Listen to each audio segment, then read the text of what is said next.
পুলিশের রিভলভার কেড়ে নিচ্ছে, সেখানে পুলিশ একা নেই, পুলিশের সঙ্গে অনেক পুলিশ আছে যারা সেই ঘটনাটা পরিদর্শন করতে যাচ্ছে, সেটাকে রিকনস্ট্রাক্ট করতে যাবে, অর্থাৎ কেমন করে ঘটনা ঘটেছিল তার তদন্ত করতে যাচ্ছে। সেখানে এক ভ্যানওয়ালা আছে চুল্লুখোর মাদকখোর, যে ধর্ষণ করে খুন করেছে, সে রিভলভার কেড়ে নিল, আবার গুলিও চালালো, পালাতেও গেল, পুলিশে গুলি করতে হলো। পুলিশ কোথায় আমাদের? অথচ সেই লোকটাকে খালি হাতে একটা যুবক দেখছি টিভিতে ধরে নিয়ে যাচ্ছে থানাতে। বলুন, সে স্বীকার করছে মারের আগেই। তাহলে আজকে পশ্চিমবঙ্গের পুলিশটা কোথায় আছে বলুন আমাকে? এই পুলিশ দিয়ে কী করে পশ্চিমবঙ্গের আইন শৃঙ্খলা রক্ষা হবে, এটা আমার কাছে একটা বড় প্রশ্ন।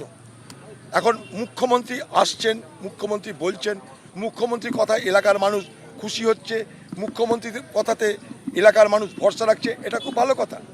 কিন্তু পাশাপাশি আজকের পুলিশ, সেই পুলিশের দুরবস্থাটা কিন্তু চোখে আঙ্গুল দিয়ে দেখিয়ে দিল।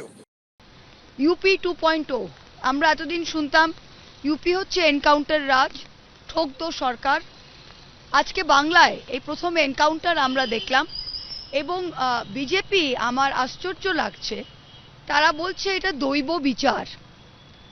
আমি যতদূর জানি ভারতবর্ষের মানুষ, বাংলার মানুষ, আমরা এখনো একটা দেশে বাস করি যেটা সাংবিধানিক আচারে চলে, যেটার সংবিধান হচ্ছে সুপ্রিম রুল বুক। আমরা তো ভগবদ্গীতা, বাইবেল, কুরআনের বিচারে চলি না, আমরা তো কনস্টিটিউশনে চলি এবং আমরা বিএনএসএস, আইপিসি, সিআরপিসি যেটা ছিল সেই বিচার ব্যবস্থা, সেই ন্যায় ব্যবস্থায় চলি।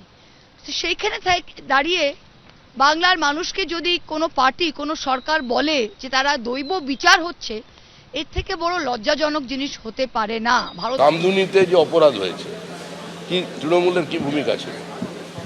অপরাধীকে কেউ বাঁচাতে পারবে না। যারা খুন করেছে, যারা গণধর্ষণ করেছে, তাদের পাতাল থেকে খুঁজে বার করা হয়। আর কেউ এই ধরনের অপরাধ করলে, বিহার থেকে শুটার নিয়ে এলে, উত্তরপ্রদেশ থেকে শুটার নিয়ে এলে, যে বলেন যে বিহারের যে একটা চালু হয়েছিল এখানে, এই ঘটনার বলি অনেকেই হয়েছে। নির্বাচনের পরেও আমরা 3 জন আমাদের কর্মীকে হারিয়েছি, তৃণমূল খুন করেছে। কিন্তু তৃণমূলের কোনো কাউন্সিলর, বিধায়ক, সাংসদ এখনো পর্যন্ত আক্রান্ত হয়নি, সুস্থ আছে। আমরা চাইলে পরিস্থিতি অন্যরকম হতে পারতো এবং চাইলে তখন পরিস্থিতি অন্যরকম করে দেওয়া যেতে পারে, সেটা মানুষও বোঝে, তৃণমূলও বোঝে। কিন্তু আমরা সে পথে হাঁটিনি। ওই পথটা কোনো সুস্থ রাজনীতির পথ নয়। কিন্তু অপরাধীদের স্থান হয় জেলের ভেতরে, আর না হলে আকাশের ওপরে। এটাকে আমরা সবসময় ধিক্কার জানাই যারা করেছে, এবং এটার বিরুদ্ধে যেমন মানুষের একটা ক্ষোভ আছে, আমাদের সবারই ক্ষোভ আছে, এবং যারা ঘটনা ঘটিয়েছে দৃষ্টান্তমূলক শাস্তি হওয়া দরকার, ফাঁসি হওয়া দরকার আমরা মনে করি, এবং খুব স্ট্রং অ্যাকশন নেওয়া দরকার। কিন্তু তার সাথে সাথে আমি এটাও বলবো যে এই যে পুলিশ এনকাউন্টার যে করা হচ্ছে, কিন্তু লকে কিন্তু মানে সাপোর্ট করে বা লয়ের গাইডেন্সে কিন্তু হচ্ছে না। আমাদের দেশে কিন্তু একটা আইন আছে, একটা সিস্টেম আছে, সেটাকে মেনে কিন্তু করা হচ্ছে না। যেটা আমরা ইউপির কালচার দেখেছি, যবে থেকে বিজেপি ক্ষমতায় এসছে, ইউপির কালচার কিন্তু আমরা আস্তে আস্তে বেঙ্গলে দেখতে পাচ্ছি, যেটা বেঙ্গলের কালচার নয়। 6ষ্ঠ শ্রেণীর ছাত্রীকে নৃশংসভাবে ধর্ষণ এবং খুনের ঘটনার পর যেভাবে মৃতদেহ লোপাট করা হয়েছিল, তার পেছনে রয়েছে সুপরিকল্পনা। তদন্তে এমনই তথ্য উঠে এসেছে, যে জায়গায় আমরা দাঁড়িয়ে রয়েছি, সূর্যপুর স্টেশন থেকে প্রায় 60 মিটার দূরত্বে একটি জঙ্গলের অঞ্চল। তার যে সরু রাস্তা বা সংকীর্ণ পথ, সেখান দিয়ে হেঁটে আসলেই এই একের পর এক ক্ষেত এবং কিছুটা দূরে চলে গেলে বড় বড় গাছ, জঙ্গলের অঞ্চল। যে জায়গাটা পুলিশের তরফ থেকে ঘিরে রাখা হয়েছে, সেটা হচ্ছে একটা জলাশয়, বা দূরে ক্ষেত থাকলেও মাঝখানে এই জলাশয়। যে জলাশয়ে ব্যবহার হয়তো কেউই করেন না আশেপাশের কোনো বাসিন্দারা, তার কারণ এখানে আশেপাশে বসবাসকারী সেরকম কেউ নেই। প্রভাস মণ্ডল, যাকে গ্রেপ্তার করা হয়েছিল, সেই প্রভাস মণ্ডল এই জায়গাটা আগে থেকেই খুব ভালোভাবে সে চিনত, এবং এই জায়গাতেই বস্তাবন্দি অবস্থায় ওই নাবালিকাকে খুন করার পরে ফেলে দেওয়া হয়, যাতে কেউ সন্দেহ না করে। যেদিনকে এই ঘটনা, সেদিনকে ঝমঝমিয়ে পড়ছে বৃষ্টি দুপুর থেকে।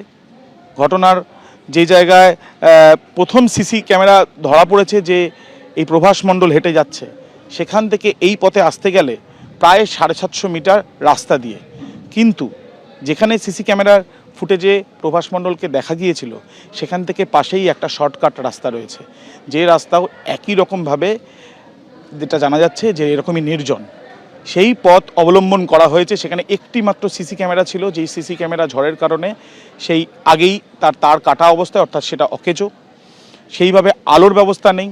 সরাসরি এসে লাইন ক্রস করে এই জলাশয়ের মধ্যেই ওই নাবালিকাকে মৃত অবস্থায় বস্তার মধ্যে ঢুকিয়ে ফেলে দেওয়া হয়, যাতে কেউ কোনো সন্দেহ না করে, তাই এই জায়গাকেই বেছে নেওয়া হয়েছিল।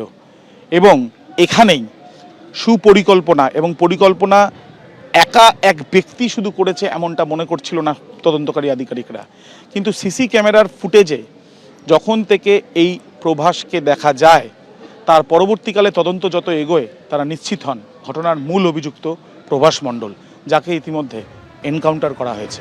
ক্যামেরায় শ্যামল জানার সাথে আবির দত্ত, এবিপি আনন্দ। আর বিয়ে পরেও আমি ওর নোংরামও দেখেছি, অনেক অত্যাচার করে আমি এখন সংসার করছি।